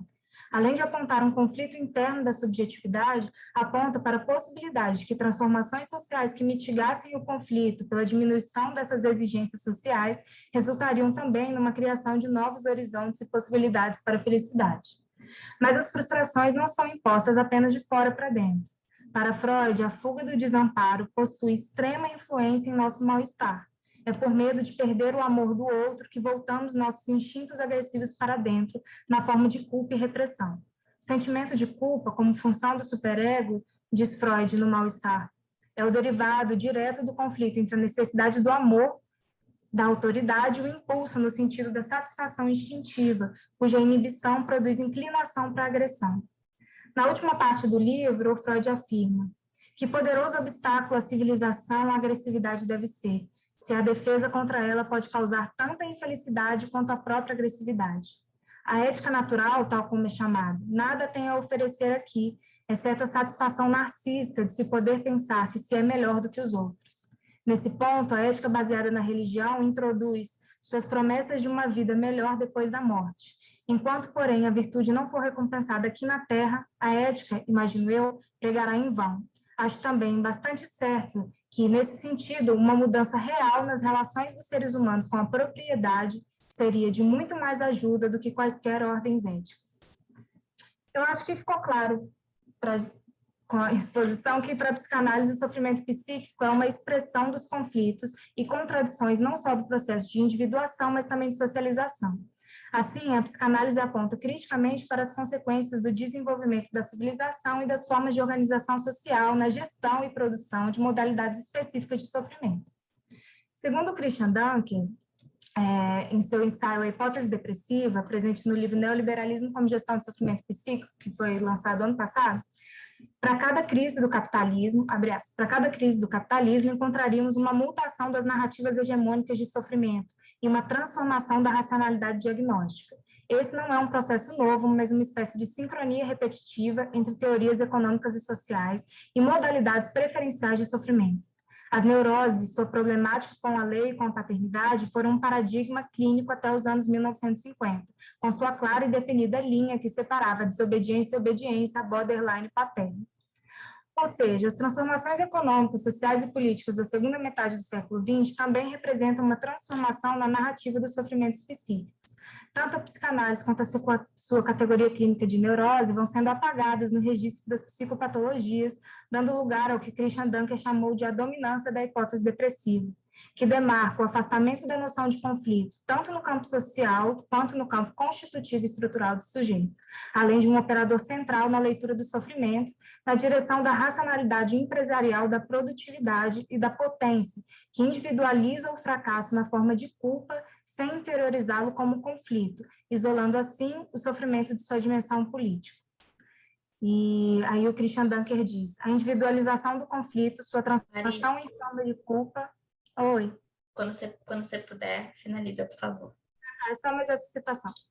A individualização do conflito, sua transformação em forma de culpa, em associação com o fracasso e a potência produtiva faz com que a agressividade contra o outro, que motivaria um desejo de transformação da realidade, seja introvertida em uma agressividade orientada para o próprio eu.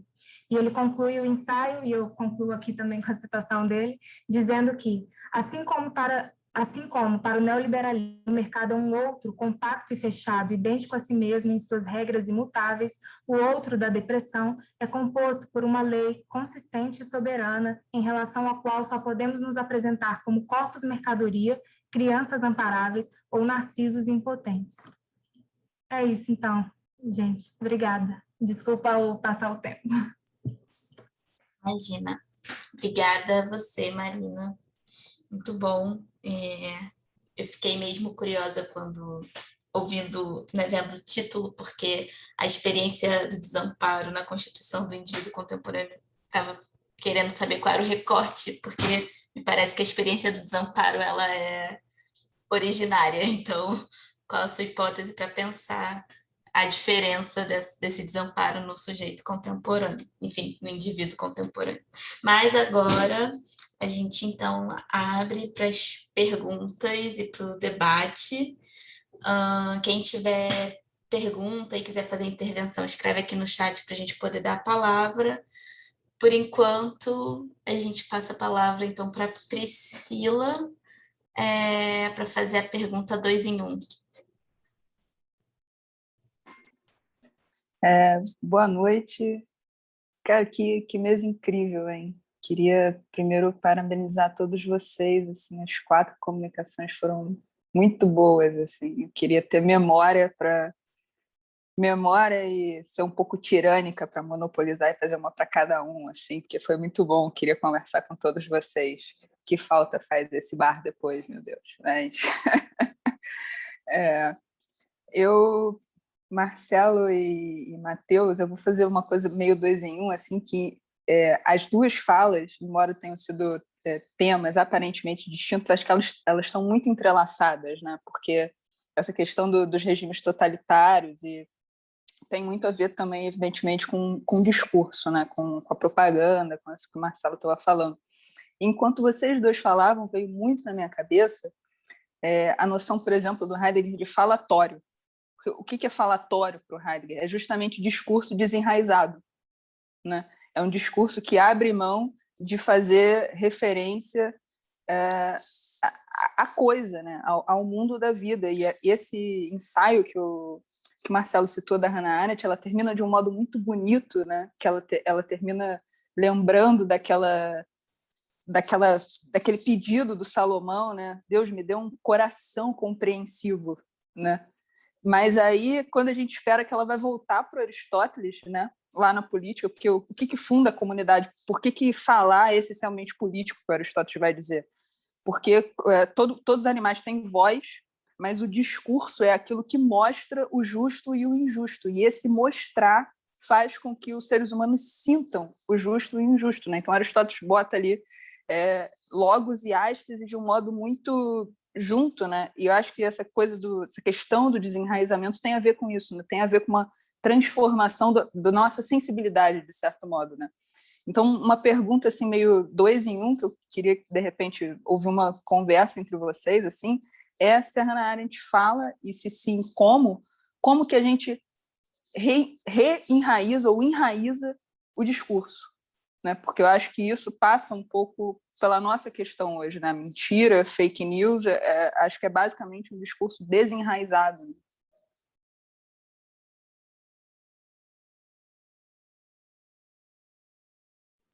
Marcelo, começa aí, depois. Tá bom, eu começo.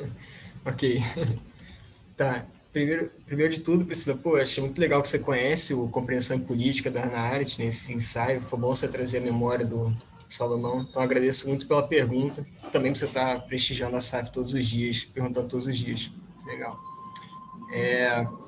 Você tocou num ponto muito específico, muito legal do falatório do Heidegger, porque quando eu menciono a mera conversa da Hannah Arendt, mera conversa, se eu entendi bem, e ela fala isso lá no prefácio do Homens em Tempos Sombrios, que é outro texto dela, é exatamente a tradução dela para o que o Heidegger chama de falatório. É exatamente a tradução. Né? Para o inglês virou idle talk, e a Hannah Arendt escreve mere talk. Né? É meio que a tradução dela para isso. Então você foi muito cirúrgica em apontar esse ponto. Né? Então, no momento eu já estou escrevendo a minha dissertação, eu ainda não cheguei nessa parte, né, que é o centro assim, da minha pesquisa. Eu confesso que eu estou com uma certa preguiça de pegar o Heidegger para... Bom, eu tenho que mencionar isso, né? Ou no mínimo, uma nota de rodapé caprichada, mas idealmente ali no texto, né? Mas em termos de conteúdo, né, o que é interessante de pensar é que, assim, o Heidegger ele era aquele cara, né, que tinha o pavor ali da luz do público, né? A Hannah Arendt não é assim. A Hannah Arendt está advogando a favor disso. No entanto, ela ainda mantém essa noção e ainda aponta a periculosidade dessa mera conversa, desse falatório. Né? Uma outra tradução para mere talk que apareceu é simples palavrório. É um pouco por aí. E talvez isso dialogue um pouco com a questão do desenraizamento, a coisa de criar raízes. Uma das nuances da palavra desenraizamento para Hannah Arendt é justamente, o Matheus vai saber dizer isso melhor, diz mais respeito à apresentação dele, essa ausência de pensamento, a ausência de uma reflexão profunda. Né? A ideia de raiz é um pouco imagética também, né? Você não aprofunda, você fica na superfície. E aí, dialogando com a minha apresentação, o que é o clichê, o que é esse slogan, esse falatório que a gente fala, que a gente só repete, né? Senão uma afirmação completamente rasa, sem fundamento, desprovida de qualquer conhecimento científico ou da verdade factual. Eu iria levar um pouco para esse lado. Matheus, passa a bola. Eu pedi para o Marcelo falar antes, né? Porque eu acho que realmente a pergunta começa assim mais para o lado da pesquisa dele de algum modo, né? Eu abordo pouco, assim, de alguma maneira, o discurso em Hannah Arendt, mas eu acho que de alguma maneira, né, eu levaria para o âmbito do sexto sentido no totalitarismo de alguma maneira, né? O sexto sentido é justamente um instrumento de você tirar os pés completamente da realidade, né? Porque para Hannah Arendt a função do senso comum é muito importante, né? Esse senso que a gente tem, né, de poder receber a realidade, né, interpretar a realidade através dos nossos sentidos, né, e comprovar a verdade desses sentidos, né, em comunidade, né, por isso que a gente não acredita em terra plana, né, por exemplo, né, enfim, pelo menos as pessoas comuns, né, não acreditam em terra plana, né, é muito importante, né, porque leva em conta justamente, cria justamente essa verdade factual, né, leva em conta, desculpa, essa realidade factual, né, criando pensamento de alguma forma, né. O pensamento para Hannah Arendt, ele parte dessa verdade factual. O pensamento da Hannah Arendt, ele parte dessas coisas comuns aos homens, né? E por isso que, de alguma maneira, essa ausência de reflexão, né, que pode se dar, né, como consequência dessa intervenção da ideologia, né, de alguma forma desenraiza o homem da realidade, né, e faz com que ele comece, de alguma maneira, né, pensar em teorias conspiratórias, né, como, por exemplo, o vírus chinês, né, enfim, esse tipo de coisa que a gente vê no nosso cotidiano, né. Então, acho que eu iria por aí, de alguma forma, né? Conceitualmente na Hannah Arendt. Acho que a questão é essa, né? Como reabilitar, de alguma maneira, né, o nosso senso comum, né? Como reabilitar novamente, né, o nosso senso comunes, né, como a Hannah Arendt fala lá no texto dela. Eu acho que o Marcelo começou a apontar algumas questões aí quando ele pensa a questão da verdade factual, né, lá no final da apresentação dele, né? E principalmente quando ele pensou no Trump também, né? Mas não saberia apontar exatamente, né? A não ser realmente o nosso discurso em público, né? O nosso discurso em público, o nosso diálogo, né? Fazendo com que o pensamento, né, represente sempre a nossa pluralidade, né? E a nossa pluralidade, não só dos nossos apareceres, mas como, por exemplo, também as nossas opiniões, né? Em nós mesmos, né? E fazendo com que esse diálogo seja tanto entre eu e eu mesmo, né, quanto eu e a polis, de alguma maneira. Acho que por aí.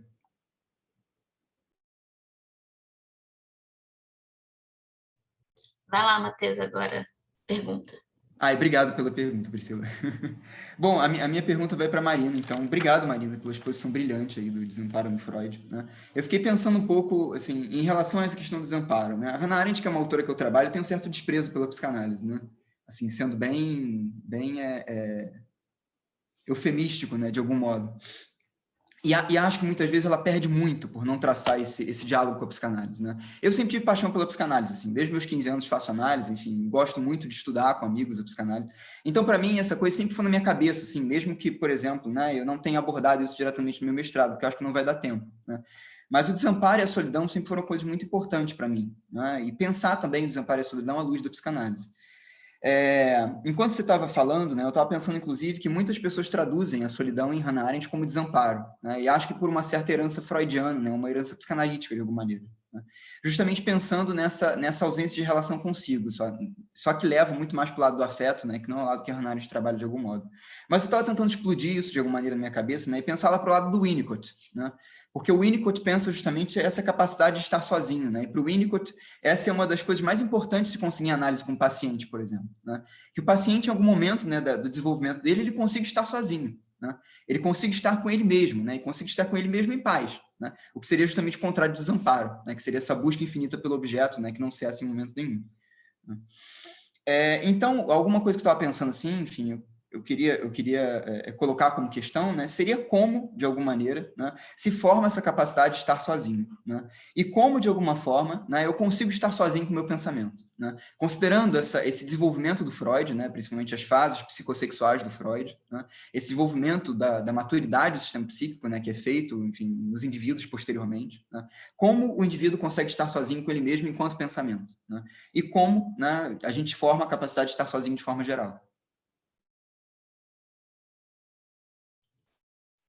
Matheus, obrigada pela pergunta. Eu acho que a resposta vai quase numa negativa de não consegue. Eu acho que o desamparo é justamente você não conseguir, é você não conseguir estar sozinho, você não conseguir se constituir sozinho e você não... e aí o Freud fala de encarar isso, né? Não é tanto pelo lado da solidão, assim, de se sentir sozinho, né? Até pode ser, assim, quando eu falei daquela leitura continuista, o que o Biermann fala é que o desamparo aparece antes dos anos 20 no Freud, não como conceito, mas como palavra. No projeto com psicologia científica, eu discordo. Eu acho que aparece como um conceito.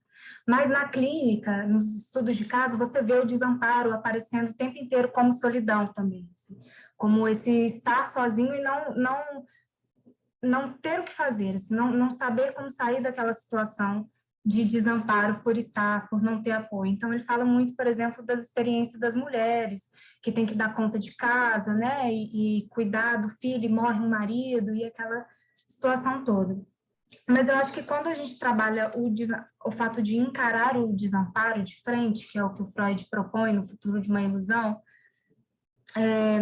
eu acho que não passa encarar isso não passa por encarar a solidão, assim, não passa por encarar o sentimento de solidão, que aí se resolveria, eu acho que muito na clínica, né, assim, de você aprender a lidar, mas de você entender como você se constitui enquanto indivíduo, nunca sozinho, assim, nunca para um.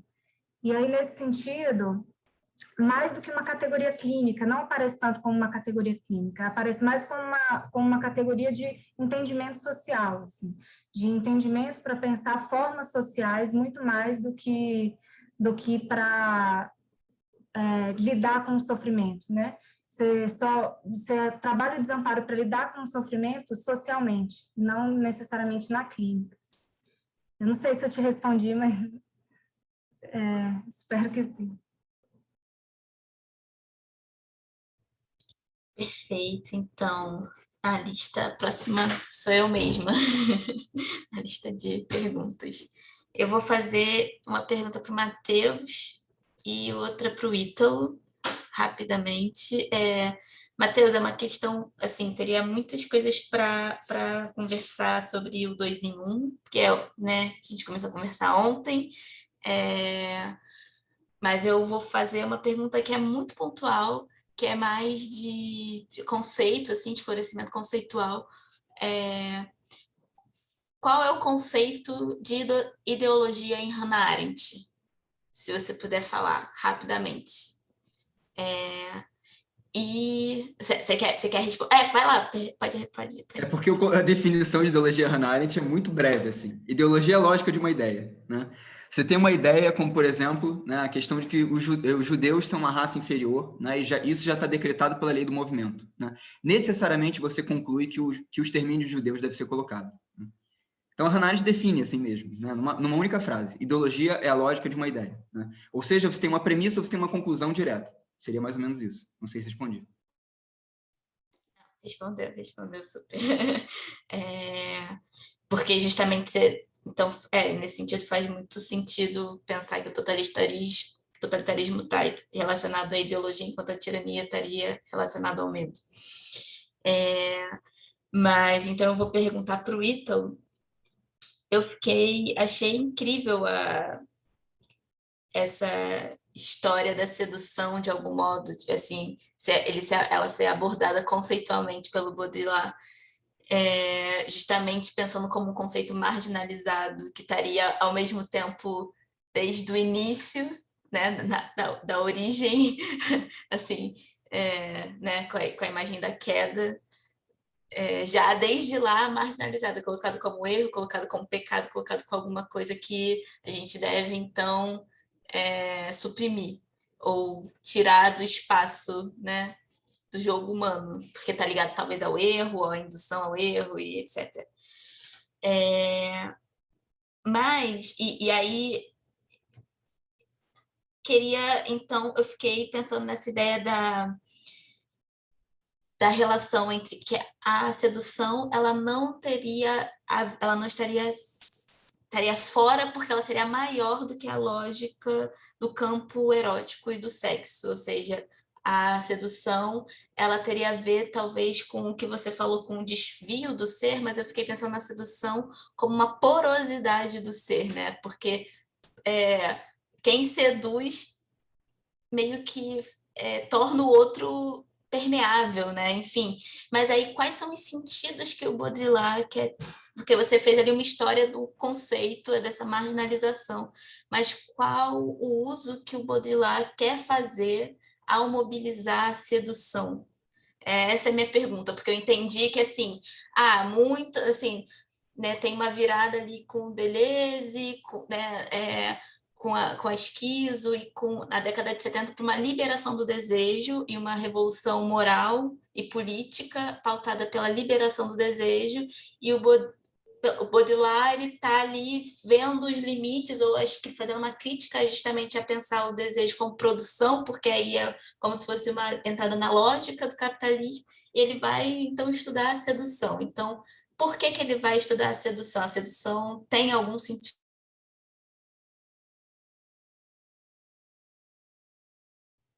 Eu fiquei falando sozinha? Você me ouviu antes? Cortou o finalzinho.